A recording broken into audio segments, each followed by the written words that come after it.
promise I'm gonna get into what I actually meant to fucking talk about. But I was playing with the stream, making sure it worked and all that stuff. You get it. If you're interested just for the game, this is Metal Eden. I'm playing on PS5. I don't know how different it's gonna look, or even if it's available for the PlayStation 4.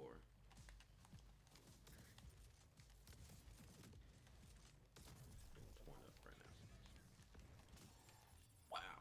Wow, that was embarrassing. Okay, I'm gonna actually get into what I was gonna talk about. I'm gonna start recording. So the point of the stream was to talk about the ABA strike in Maryland. So if you don't know what ABA is, it stands for Applied Behavioral Analysis, and what it boils down to is just a system of special education that works as more or less a supplementary aid for a child that has autism and learning disabilities, or just target behaviors that the therapy is meant to help them with.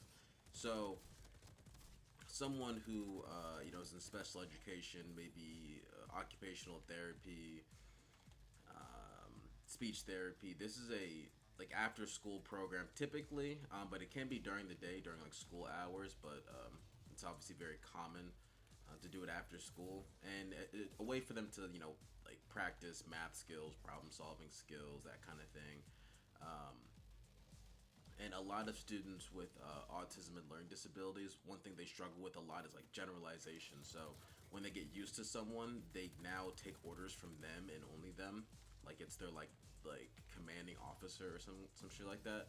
And when someone else tells them to spell this, touch whatever, they're just not gonna listen. They just don't listen to you. So ABA ABA is a great way for them to generalize, get used to working with more people, yada yada this, yada yada that. So why the ABA, the behavioral technicians is what they're called. Why the behavioral technicians and some BCBAs, which are it's board certified behavioral analysis. You get what I'm trying to say. And they are like higher level. It requires a like a graduate level degree. Essentially, what BCBAs do is that they write the behavior plans, and I believe sometimes some of their IEP individualized education plans. They write their goals, and they try to find ways to sort of like limit sort of I guess like nonsense behaviors, you could say, like distracting behaviors, inappropriate behaviors, like those sort of things. They write the goals to help them stay on track.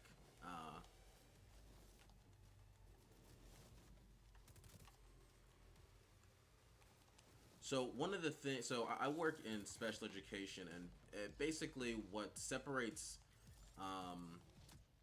special education in terms of like a school or a publicly funded program versus ABA, which is all private. I'm going to talk about things that relate to just like the average worker, the average employee, and then I'll get into like how that breaks down in terms of like state laws and all this. The more complicated like legal jargon and all that stuff. And I didn't mean to quit. So with ABA, it's all mobile. So think about if a special education teacher, or an aide, a worker, a para, is going to be at a school at one facility. That would be like a nurse working in a hospital, and your ABA is more akin to like a paramedic or like an at-home nurse, where part of the traveling, it's part of the job, going to people's houses, going inside people's houses, yada yada yada. So of course the compensation of the gas mileage and all that stuff is included in the pay in the pay structure. But that also is a major downside, because I think anyone who's ever worked a job where you are like let's say you're some type of serviceman. If you're a serviceman and it's not the company's excuse me, it's not the company's truck and it's not the company's gas card, there's like a zero fucking percent chance that they're actually going to pay you back for all the gas you're using on time, if at all. That just doesn't happen. You know, put it in the chat if you ever worked like, I don't know. It doesn't any type of service, any type of like construction stuff, where you're spending a lot of money on gas, that's not automatically paid for by the company. They never give that shit back to you. That never happens. So it's a similar thing with ABA, where I believe some of the the gas mileage like reimbursements are kind of not matching up to what people are actually spending, especially now with more gas and inflation and all that stuff. Layers of problems. Um, this part's kicking my ass. I got really close to beating it one night, and then just kind of throws enemies at you to an annoying degree, and then just fucks you up. Anyway. So one of the main reasons that I wasn't actually applied for the company that's striking Verbal Beginnings, I guess, and I didn't, I got like an automatic rejection from Indeed. Probably better off for it, but that's one of the main things, is having to travel consistently, for your appointments. And then the big issue, with the big issue with ABA as like a full-time job is, like, let's say you get to your client's house, they have a family emergency or whatever, the kid is just not willing to participate or sick. It doesn't, a myriad of reasons, and you get there, they cancel last minute, and now you're just out of a session. You don't get paid for that session, you don't get paid for that gas, probably. You're just shit out of luck. And yeah, you just don't get paid. So on top of that, one of the big problems that, people are citing for the strike is that some of your benefits are tied to how long you have worked, that week. So let's say in those 2 weeks, if you're not getting up to, I think, 70 to 60 to 70 hours, then you're not getting the full benefits that you're supposed to be getting. That anyone who's like working a regular 9 to 5 is oh, at 9 to 5 in education or special education. Well, let me clarify. You're not going to get the benefits that they're going to get if you don't work up to that certain amount of hours. But if you're just unlucky that week or those 2 weeks, and your clients are canceling, of no fault of your own, then it gets real tricky when people are not getting paid appropriately. So, as you can see, it's one of those. There's a lot of downsides to this industry, of course, or having it as like a full-time job. There's definitely some reasons for it to not be like the best, the most attractive offer. What does make it a more attractive offer in some ways is the fact that it is all mobile. It's not just 9 to 5. Some ABA appointments can go as late as like 8 o'clock, maybe 9 o'clock, depending on like how comfortable the family is with you. I assume past 10 o'clock, it's like, all right, like no one wants you in their house that late. Jeez, dude.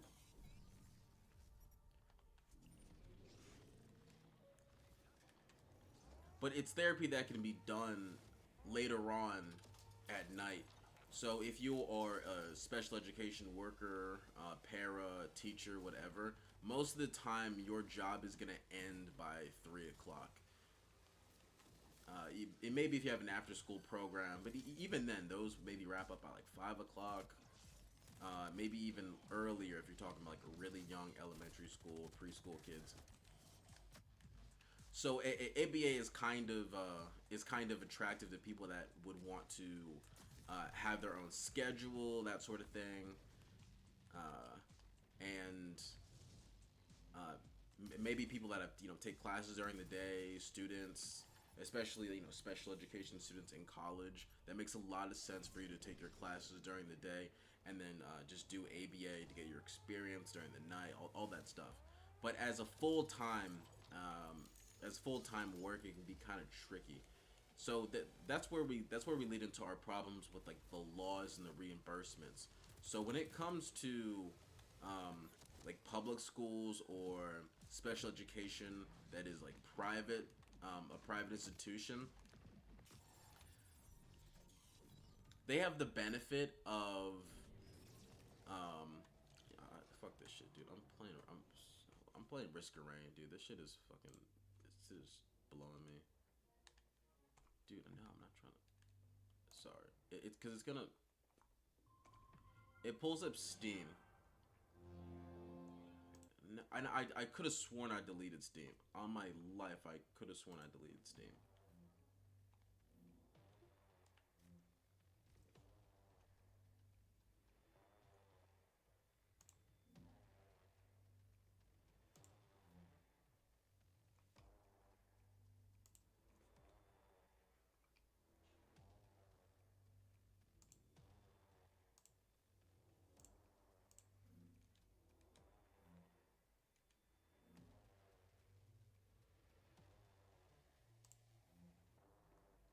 Why is it doing this?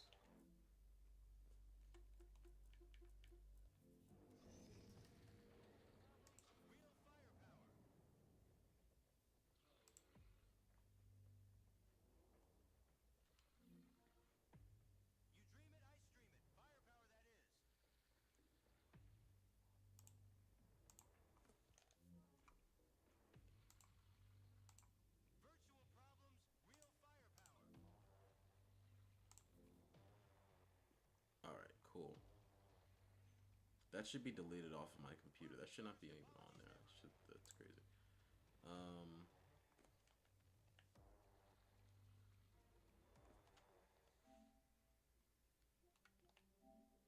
God, that just totally distracted the fuck out of me. I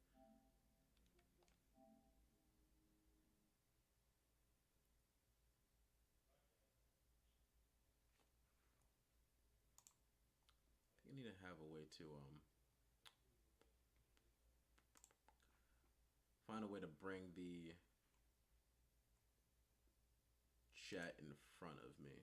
That'd be sick. Not that anyone's like posting or anything like that.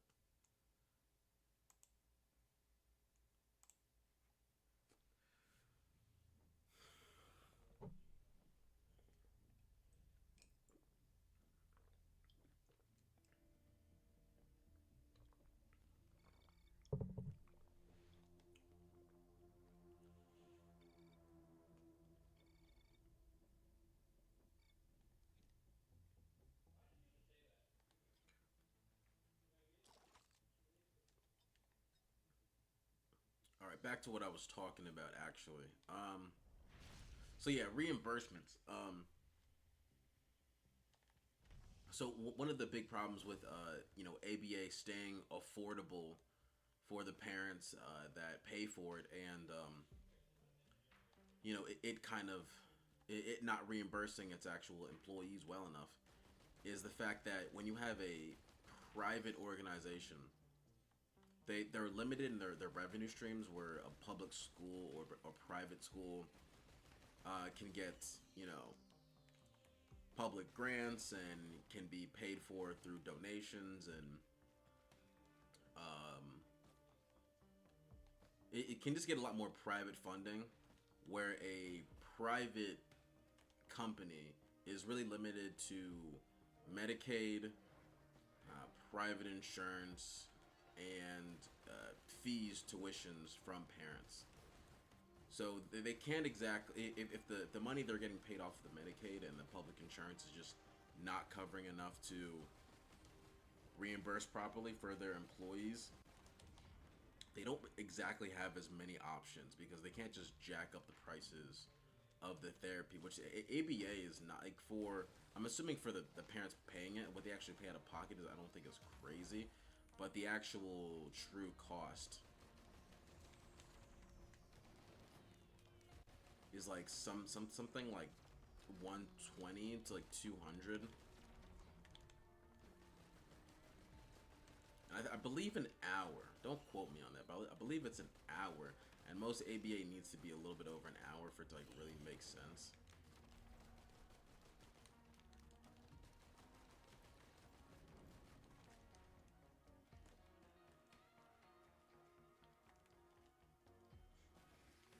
So we have this problem where the money that we have this problem where the money that the ABA companies are receiving for their like billing of insurances is just not making up for what the actual cost is for the BCBAs and the behavioral techs to provide those services. Now, there doesn't seem to really be a clear way to solve this problem. I think there just needs to be a change in the laws so that they can receive revenue from other sources. I looked into the laws about ABA in Maryland, and what it seems to me is that there's a lot of what's the word? There's a lot of contingencies in the law that pretty much stop insurance companies from avoiding paying for ABA, because of course insurance companies would do everything they can in their power to avoid liability. So it can't be billed under an educational service, because that's one of the ways that they might try to say it's an optional thing. It's it's an educational service. It's not medically necessary, but there is a part of the law. There's it's like an MPAEHS, something like that. There's a part of the law that categorizes it under mental health services. So that way, an insurance company can't just say, nah, we don't want to deal with this. So ABA can be covered under, in parts, under private insurance, privately billed insurances, that sort of thing. Like, they will work with you. It just seems that it's not covering enough, or even the part, even if they cover it, they can't just raise prices like crazy on the families to make up for what they are not getting in revenue. What I think is probably gonna end up happening is just a merger of ABA companies. That seems to be how that's gonna go, which won't really solve the problem. It'll just you'll just have more revenue to toss around, and you can kind of sweep these problems under the rug until inflation gets worse and gas gets worse and all that shit, and then you'll just have the same problem kind of recycle itself, honestly.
Oh, I was not prepared to fight this boss at all. I did not mean to do that.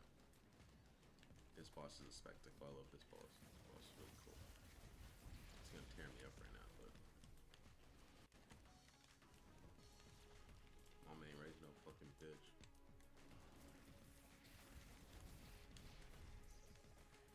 So after I kill this boss, we're gonna get into Hank Green talk a little bit.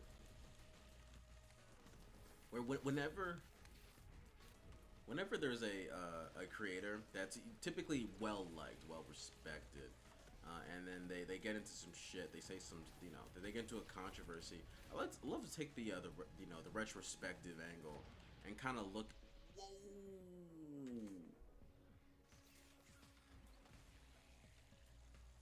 That shit blasted me to fucking bits. That shit fucked me up. Oh my god. Alright. I think we're done gaming for a little bit. Just gonna put that down as lightly as I can so it doesn't sound horrible on the mic feedback.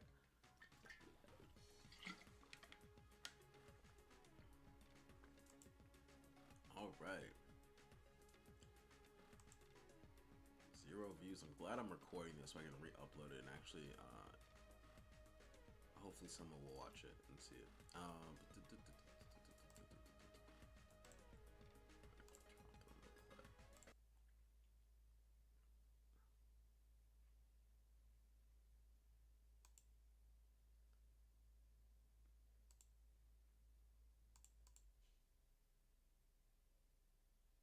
AI water use is extremely easy to mislead people about. In other words, American corn AI water use. All right. This is the one that I wanted Is to. Unalive, are we doing that? All right. Cool.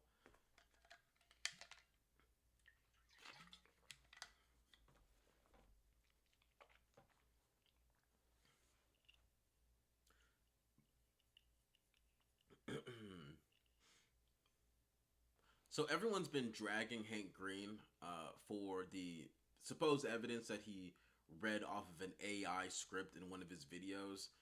Now I kind of heard about this secondhand. I didn't really care to like look into it too much. But what I wanted to talk about was this retroactive clip when he was talking about like censorship that he just didn't understand. Now I think it's a huge problem when anyone amasses an amount of wealth that makes them like unrelatable to people. But I think you have a whole other problem. Like you have a terminal cancer of a problem if you are a content creator who is now so successful and wealthy that you now cannot even relate to other content creators. Like it's over for you. It's completely over for you. So I'm not gonna play too long in this clip because I don't really need much of it. Um, but in this, he's talking about like I don't really, he's kind of having an old man like yells at a cloud moment where he's saying I don't understand why people are, using unalive and paraphrasing or using euphemisms to talk about death and suicide and all that stuff and whatever. I'm not monetized anyway, so it doesn't really matter what I say. But people, he answered his own question in the video where he said like I don't really get this. Is this because TikTok will censor you if you're a smaller creator and people are kind of screaming? He deleted the video, obviously, but people are screaming at him like, yes, no shit, obviously. And I think that's just kind of become part of the internet lingo when, the comedy of it that people will take their captions and put funny stuff in it like flipping and whatever and all that stuff. It becomes part of the rhetoric. It just becomes part of the language, and to the point where I don't even see it. I don't like. I stopped seeing it after a while. I stopped noticing because it's just what people do. And he just had a very out of touch kind of just kind of shut your mouth sort of tag. There's no reason for you to even say this. Is Unalive, are we doing that for the TikTok censors? Or is it Because certain people. Yeah, so it's hard to find the full clip of that, and it's mainly in pieces because it's been taken down, so the re-uploads are pretty scarce. But he answered his own point. He answered his own point right there. He really could have just kept that one in the drafts. I think that's a problem. I think this is why Hank Green kind of keeps falling into some bullshit every couple of months, maybe some serious stuff every couple of years because he keeps opening his mouth. John shuts up. John just kind of like rides the wave, rides the previous success, and Hank just kind of keeps talking. So he gets into it with the whole AI thing, and I think I actually found this video of him talking about AI on TikTok accidentally. So shout out to the person that uploaded that, but we're gonna respond to that.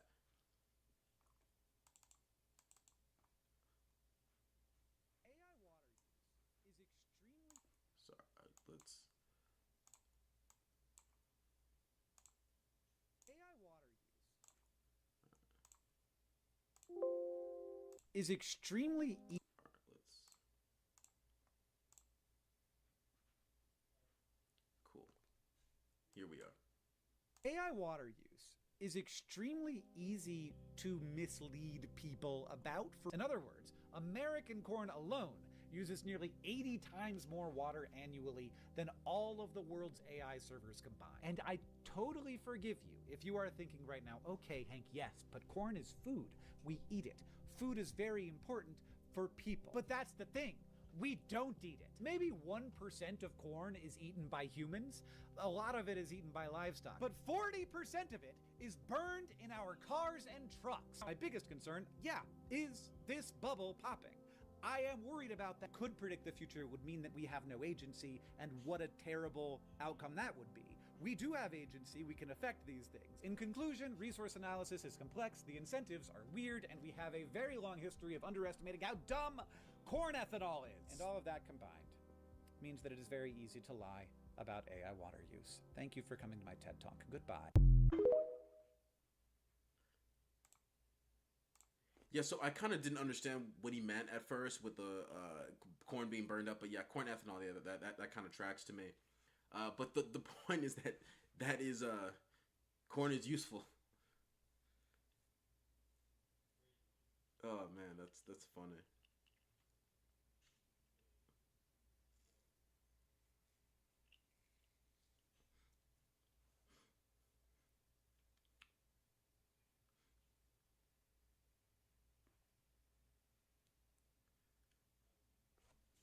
I really want to. Oh fuck, I'm kind of done with this. Whatever.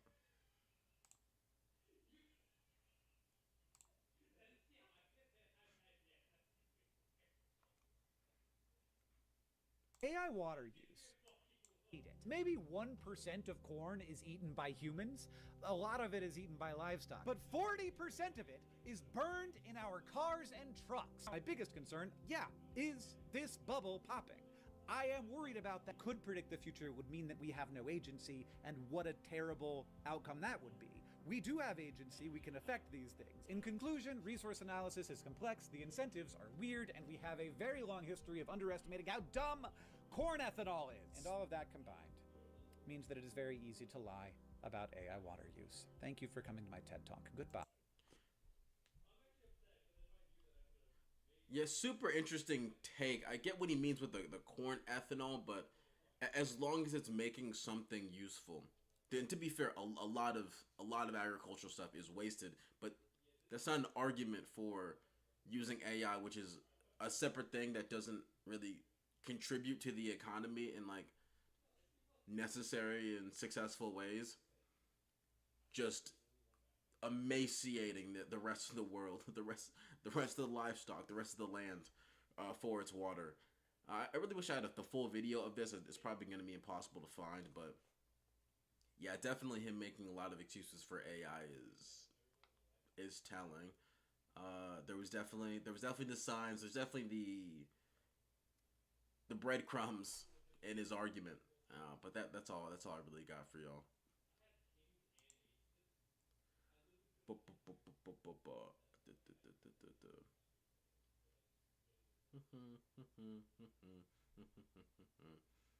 You know what? I'm actually gonna look for that. You know what? I'm gonna look for that video. Fuck it.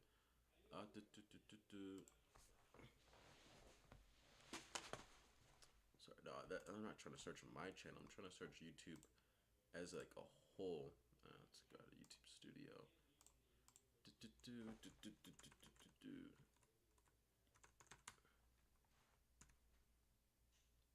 Let's try to find that. Hank Green. Oh, actually, no. What am I talking about? It's gonna be impossible to. All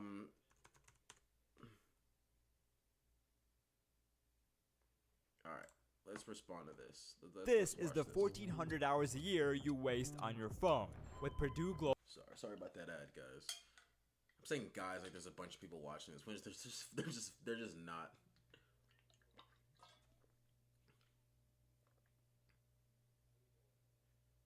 Average ChatGPT query uses around 0.000085 gallons of water, or roughly 1/15 of a teaspoon. But then, at the same time, somehow a Morgan Stanley projection predicted annual water use for cooling and electricity generation by AI data centers could reach around 1,000 billion liters by 2028. That's 1 trillion liters, an 11-fold increase from 2024 estimates. AI water use is extremely easy to mislead people about for a few different reasons. And one of them is that the average American has not updated their understanding of what water use is since they were in elementary school. And this is fine. We don't all need to understand this stuff, but then... Wow, this video is coming off worse than I thought it was going to. It's funny that he says that it's very easy to lie about, and the guy that is a CEO of a major AI company being seemingly dishonest about AI water usage is not but he's passing off the blame to the layman, to the consumer of the product, not the distributor of the product. Like, you get... It gets dragged into the discourse, and of course we all talk out of our asses while experts rub their temples from the sidelines. So look, as far as I can tell, though OpenAI does not let people inspect the sources of their data, both of these numbers are true. 1/15 of a teaspoon per query, and 1 trillion liters of water per year by 2028. And you might think, okay, well, Morgan Stanley must just be imagining a future where there's a tremendous number of queries. But no.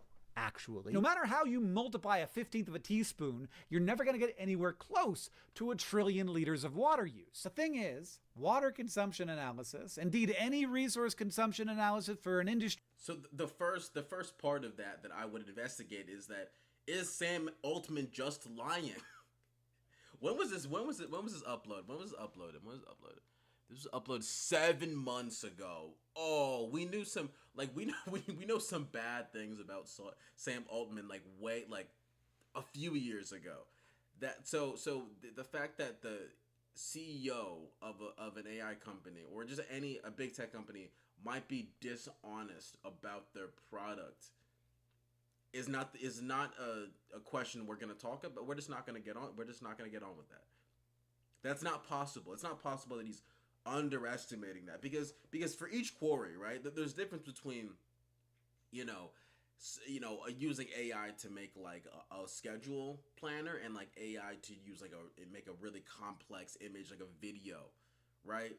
So the idea that that those are going to be the exact same or comparable amounts of water and energy for AI to use, like that bold face is just, I wouldn't believe that. I know barely anything about anything, and if you told me that, I'd be like, no, that's just not possible. That's very, I find that very fucking unlikely. So I'm rambling. Or a product or a conversation with a chatbot is really tricky to do. There are multiple fields of economics and science devoted to this. If you're going to try and package that up into some nice, neat numbers that the average person will understand, you're going to be fudging a lot of stuff. So this seems like a good time to actually get into why it's so hard. But first, this video is brought to you by a little outfit called Ground News. Ground News is a website and app that pulls coverage of the same story from tons of different outlets from all over the place. By algorithms be the thing that enters, which is in a place national rule after Congress fails. One way of interpreting this, Trump says that he will sign executive order blocking state AI regulations despite safety fears. And you can see a version of this from the right. Trump to issue one rule book AI executive order after Congress fails to curb bad actor states. So it's the fault of Congress here. So that's the kind of thing where you could see a very different version of reality depending on what your news budget looks like. And also, honestly, I'm not sure without using regular lifespan. And you're optimizing everything so you get they get too hot. Also click in the description. They get hot when they run, but also they don't work as well when they get too hot. So you got to cool everything down so that everything runs optimally and the chips have their optimal lifespan. And you're optimizing everything so you get the most processing power per unit of dollars you spend. Part of that is cooling everything down, and one of the most efficient ways to do that is with water. Many facilities use evaporative cooling, where they literally turn clean water into water vapor, and that water vapor carries the heat away. It's warmer, and it's taking the heat away. Good! Now, that's not the only way you do it. Some sites recycle water, or they use non-potable water, so water that's come out of a sewage treatment plant that you couldn't drink, but most of them still rely on fresh municipal water, the same water that a water company would be delivering to you, they are delivering to them. And this is important because municipal water is a kind of water. And yes, there are many different kinds of water, and the differences matter. Because look, no one's destroying the water here. The water that evaporates, it's just gonna fall down somewhere else eventually. But it does evaporate. It does go away. It is used up. And this is generally clean water that could be used for something else. It's been processed to be clean enough to drink and delivered using the same infrastructure as the rest of the city. And all that processing and all that infrastructure costs money, and it can't handle an infinite amount of water going through the system. This is industrial water use, but it's usually the same water as everything else. It's the municipal water. Now, OpenAI did not release information on where the water use figures come from, but I can make some guesses. First, Sam is talking about the water use per query. But importantly, different queries work different ways with AI. And many queries will... It feels like there's a big part of this argument we're just jumping and skipping right over.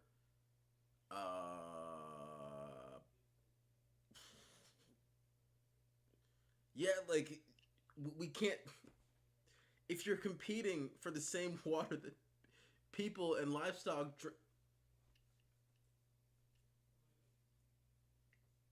I'm not sure. I'm gonna get further. Will actually result in multiple queries you never even see. This is something Sam Altman knows, but it's not something that most people know. Behind the scenes, when you ask GPT-5 a question, it frequently thinks. They call this reasoning models, and it thinks by like preparing and sending out other queries and then reading the results of those queries and then sending out more queries, and then maybe like it might spur a search of the internet. So if you ask it a somewhat complex question, it will run an initial query and then it will take that response, it will evaluate it using another query. It sometimes runs follow-ups until it's happy with the final answer. All those extra queries are additional queries. So one query might not be one query. Sometimes it is, but sometimes it's a bunch. So this in itself might multiply this 1/15 of a teaspoon by like 15. I don't know, of course, because OpenAI doesn't share any of this information. But even in that situation, it's still just a teaspoon. I drink teaspoons all day long. That's, for me, not really the lie in Sam's lie here. And I am going to call it a lie because I think it is. The actual lie is that it is only counting the water used during the part of the life cycle when you're actually querying the chatbot,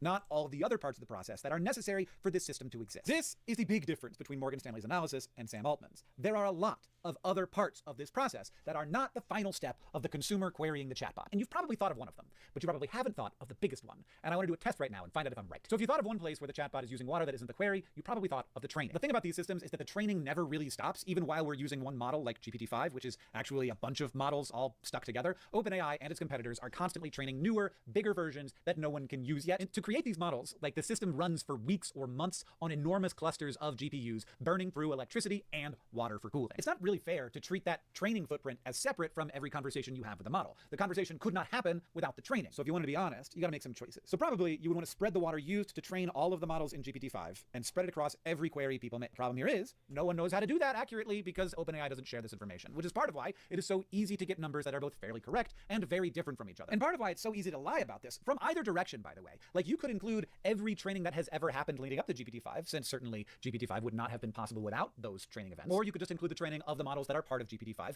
or you could also include the training of models that are not being used yet. You could say if people didn't like and didn't use this product, then those training events wouldn't be happening, and so we should include those too. All of those different choices will yield different results. If you want the number to look small, you could do that. If you want the number to look big, you could do that. And the training is a very big part of what makes these things work. Once you make a model, an individual query isn't that hard, but building the models is very energy intensive. According to estimates from the University of California, the training of AI models can account for around 50% of their total resource use. The training is big, and weirdly, Sam seems to have decided to not include it when discussing the water use of a ChatGPT query. Because look, it is true that any individual query doesn't use that water. With resource use analysis, you have to decide where to draw the line. But look, anyone doing actual analysis would definitely include the training because it's obviously a needed part of the process. But of course, this is messy. The more a model is used, the more the training cost in dollars, electricity, and water gets distributed across queries. That training water has already been consumed. It isn't being consumed anymore. Though again, they are always training something new, and they seem to believe very powerfully that future training will be more, not less, resource intensive than current models, since that's the whole thing that's causing them to build data centers the way beavers build dams. The data center build out is nuts. All of the system we have now works for what we have now. This is all built out for something bigger and better that we assume will materialize. This is a different conversation. Microsoft and Google and Amazon alone are collectively spending more than $100 billion a year on new data centers. I don't know if we could get into our heads how much money that is. But now I want to talk a little bit about what I see as like misleading in the other direction. And it's all going to make sense, but I find it misleading in the other direction. So if you have heard truly massive numbers relating to AI water use, the biggest source included in those analyses, I have not mentioned yet. This one is hidden enough that most people do not think of it. We know that data centers use lots of water, but they also use a lot of electricity. And you know what else uses a lot of water? Power plants, specifically thermoelectric power plants. So a lot of power plants work in the following way. First, you make heat, then you expose water to that heat, it expands into steam, and that expansion drives past a turbine, and that turbine then spins and that creates the electricity. But then on the other side of this, nobody ever thinks about what happens. It doesn't just vent out into the atmosphere. You actually have to suck the steam through by recondensing the steam after it passes through the turbine. And the way you do that is by cooling off the steam, and the way you do that is by running the steam pipe through a bunch of cold water. So this is how natural gas and coal and nuclear power plants all work. And according to the U.S. Geological Survey, electricity generation accounts for, get this, 40%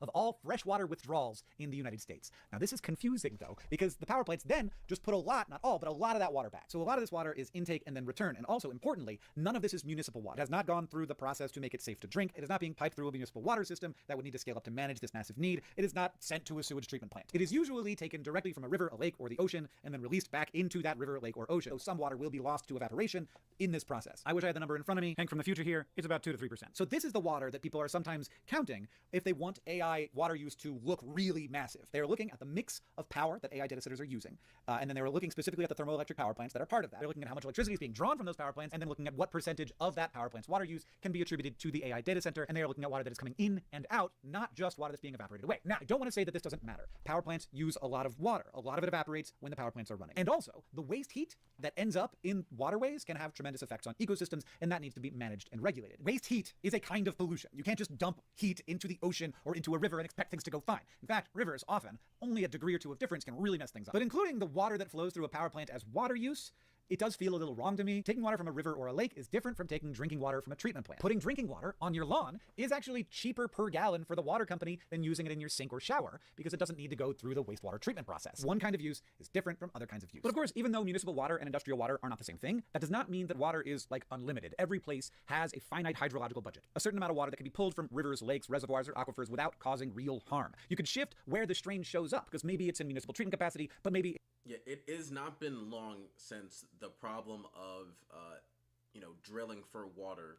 Drilling? I guess they do drill for water that is like underground, like in reservoirs. Like that doesn't sound as stupid as I thought it did out loud. But when they are pulling water from resources in one state for AI, then that becomes a really big problem. That's why people don't want the data centers around them. Because now they're gonna go for the water that is for your water bottling, for your, your showers, your, everything you do with the water. It's in an overdrawn aquifer, or maybe it's in a river whose temperature or flow is already stressed. But you cannot escape the fact that water is locally limited. A data center drawing from a lake is not competing with households for tap water, but it is drawing from the same watershed. And in a lot of places, that watershed is already fully allocated, but in a lot of places, that's not the case. So the question isn't just what kind of water is it using, it is also, does this place actually have the water to spare? Some places do, some places do not. And this is usually what we picture when we talk about saving water, a finite pool of usable water in a particular place. And that's part of the story, but not the only part, because what kind of water you need can matter just as much, if not more, as how much there is. A great example of this, a lot of water is actually used to make the chips that run AI data centers, like those NVIDIA GPUs. A huge amount of water is necessary for the creation of those, and that is part of the life cycle. Now, when you compare that to the water used for cooling, it's very small, but it's a different kind of water. It's not just not lake water. This has to be ultra pure water that has like nothing in it. It's like extremely distilled to make sure that there's nothing in it that could possibly mess up the chips. So it's a very small fraction of the amount of water used in the process of AI existing. But that water is harder to produce than drinking water. It requires way more energy to produce than drinking water. And that's not something that like anybody needs to know unless they're experts working on this problem. Now, most of the water used to cool data centers also doesn't go to sewage treatment plants, just like irrigating your lawn. That water doesn't go to sewage treatment plants. Most of it gets evaporated away, but a fair portion actually does end up going to treatment, because once a lot of water evaporates away, minerals don't evaporate away, and they start to build up, and then that has to be like blown out before it starts to create a problem for the evaporators. And that has to go somewhere to get treated. In fact, it sometimes needs special treatment because the minerals that are left behind can make it acidic, and you don't want to release a bunch of acid into a river. My point here overall is that this is complex, and that means to me two things. One, it's really easy to mislead about it. It's easy to misrepresent by leaving out training and making the water use seem really small. It's easy to misrepresent by including water flowing through a power plant to make water use seem even bigger than it is. But the second thing that I hope you walk away from this video with is that like I know next to nothing about this. Like I have a master's degree in environmental studies that's old, by the way, this is pre-AI. So I have like some basis from which to start doing the research necessary that I did to write this video. But I still know basically nothing. Like if an expert watches this video, they're gonna see a ton of holes in it. They're gonna be like, that thing's kind of wrong, and like, oh, he forgot about this. Like this is the reason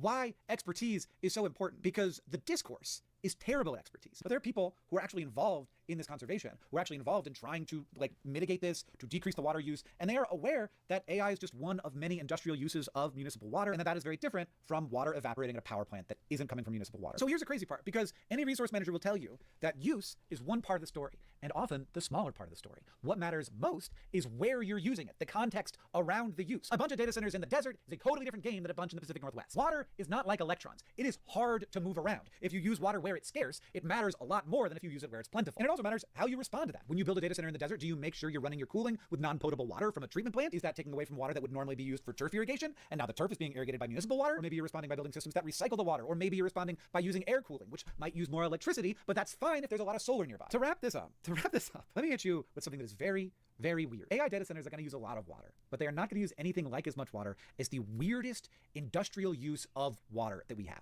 It is so weird. I hate it so much. Corn is one of the thirstiest major crops grown in the US. On average, it takes between 600,000 and 1 million gallons of irrigation water to grow an acre of corn, depending on rainfall and region. Corn uses orders of magnitude more water than AI. According to the US Department of Agriculture, US corn production requires around 20 trillion gallons of water per year, compared to the total estimated global AI data center water use of around 260 billion gallons. In other words, American corn alone uses nearly 80 times more water annually than all of the world's AI servers combined. And I totally forgive you if you are thinking right now, okay, Hank, yes, but corn is food. We eat it. Food is very important for people. But that's the thing. We don't eat it. Maybe 1% of corn is eaten by humans. A lot of it is eaten by livestock. But 40% of it is burned in our cars and trucks. That acre of corn that evaporated 1 million gallons of irrigation water will get you roughly 500 I'm really interested to see what that number comes up to when you think about high fructose corn syrup, which is horrible and it's not a great product, but it spreads far and it's used for a lot of things.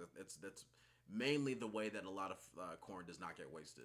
Gallons of ethanol. So before we even talk about processing, every gallon of ethanol already carries an irrigation footprint of around 1,500 gallons of water. Extend that to 40% of the US corn crop, and yeah, it is tens of trillions of gallons of water being evaporated by corn so that we can burn it to move our cars and trucks around. But also, take a step down, there are different kinds of water, and this is not municipal water. But if the water passing through a power plant counts as water use, then I think it's fair to say this does as well. And also, you want to know what definitely uses municipal water? The trillions of gallons of water that we use to irrigate our lawns every year. I find this all very interesting. When we talk about water use, it makes sense that you and I don't have a deep understanding of all of this complexity. You do not need to have the level of complexity that you now have having watched this video. I don't really need to have it either. The reality is, some areas are right up against their hydrological budgets. They can't have new uses. Others have room. Some uses, like irrigating the entire corn belt, involve staggering amounts of water that we've just learned to see as normal. And I get why people jump on AI water use. Wasting water feels immoral. We are told our whole lives to turn off that sink while we brush, and that feels so inconsequential next to industrial use, and industrial use honestly feels inconsequential next to agricultural use. In specific places that are up against their hydrological budgets, it can absolutely make sense to not add new use and to save every bit we can. Building a water-cooled data center in Tucson is just very dumb. It's a bad idea. It's dumb as shit. But on the whole, I think there are people who understand these systems much better than I do, who will be working on the resource planning and doing an okay job of it, and with water use specifically.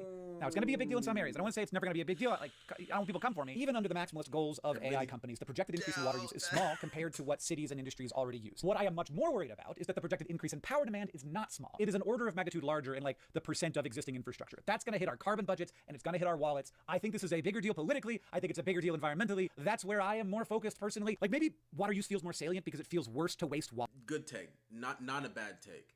Really not a bad take. And it's of course, the energy, we literally see everything he talked about as could be a problem has come to pass in the last couple of months where, and now I don't know, this might be conspiracy theory. I don't know if this is 100%, confirmed, but the outbreak of the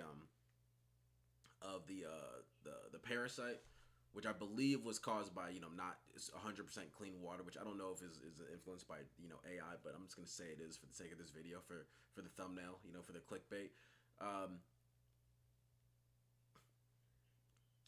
But yeah, we have now non-municipal water being used to irrigate crops. We have people's power bills going crazy high in places. Yes, all those things are exactly what happened. All of that, and we're comparing that to industrial water use and burning whatever. But at least those things are useful to everyone all of the time. At least electricity and power and cars and all that shit is useful to everyone all of the time. AI is useful to some people, for some people to write emails and do a few business things, and for people to make goon material with. You get what I'm saying? Like there's different levels of magnitude in terms of usefulness. Water, but in terms of actual impact, on average, I think that the power is going to be the bigger deal. But it's also very hard to compare them, right? Because like river health has very little to do with your power bill. Like those things are very separate problems from each other. But honestly, even more than either of these things, I remain really unconvinced that these planned build-outs are actually going to happen. And if they don't, we've got this other set of very big problems. Like if we've spent like $1 trillion on NVIDIA chips, and it turns out the compute isn't needed because more compute doesn't actually improve these systems as much as advertised, or because environmental or political constraints slow everything down. And my bigger concern is that we will have swallowed a story that is, I know, like exciting and compelling. Like I don't want to say these technologies aren't interesting, but like maybe not as immediately world-changing as the billionaires racing each other around seem to think. And if we have bet like a fairly large percentage of the S&P 500 and also quite a bit of our current economic growth on this future that just doesn't materialize immediately, even if it does eventually but not immediately, my biggest concern, is this bubble popping. I am worried about that. I think that our entire economy is being wagered by not very many people making very strange choices based on an imagining of the future that is honestly, I don't think likely to occur, which is not the topic of the video, but I ended up here anyway because I started talking about what I'm most worried about. Like, I can't predict the future. No one can predict the future. As Cory Doctorow likes to say, I love this. If you could predict the future, it would mean that we have no agency, and what a terrible outcome that would be. We do have agency. We can affect these things. I remain fairly unconvinced that people are going to continue inviting giant machines that raise their electricity bills while eating jobs into their communities. There seems to be a great deal of debate over whether these tools are actually that useful at all, which I can't find a place in. Like, I just simply don't know. But we cannot predict the future. We cannot even apparently agree upon the present. But yes, in conclusion, I think you do know. I think he has that kind of cognitive dissonance where most people kind of like are aware of all the bad parts of AI. Just like you can be aware of all the bad parts of anything you eat, consume, smoke, drink, whatever. But then you realize, okay, it's a little bit useful for me. Which if the whole him using AI in the knitting video is true, it's like, yeah, it's useful for me, so I can look past some of the bad things. But it doesn't mean I won't acknowledge them, but I can look past them. There was a point I was gonna make that just totally went past my foot. I don't know what the fuck I was gonna say. I do not remember. Oh, the lobbying part, where he's saying that you're also ignoring the fact that you have a bunch of billionaires that are advocating for this, but then you also have a crazy amount of lobbying. I think when it comes to AI data centers is where I've heard the most out of local politics. Is where I've heard the people who would not give a fuck about local politics actually put their voice out there and have something to say, and you see incredible levels of corruption. I think what was it, Westmore? Was it Westmore? Yeah, Westmore, the mayor of Baltimore. I think he agreed to have like an AI data center put in for like $25K. For 25K, you could rent out you could put one in my apartment for 20. You sold out but for 25K. All right. Yeah, so there's a crazy level of lobbying and bribery. I mean, that's what it is. A crazy level of bribery going on at very small levels, at very local, rural areas, because that's where they need. That's the areas they're trying to scout for. That's that level of influence on the political economy. Also, flock cameras and all that stuff. I'm not going to get crazy into that. That is like a desecration of American freedoms and liberty or whatever. That I just think it's not that like it could have been ignored before, but I think it's kind of putting it in front of everyone's faces, if that makes sense. Resource analysis is complex, the incentives are weird, and we have a very long history of underestimating how dumb the incentives are not weird. They're perverted. They're perverse.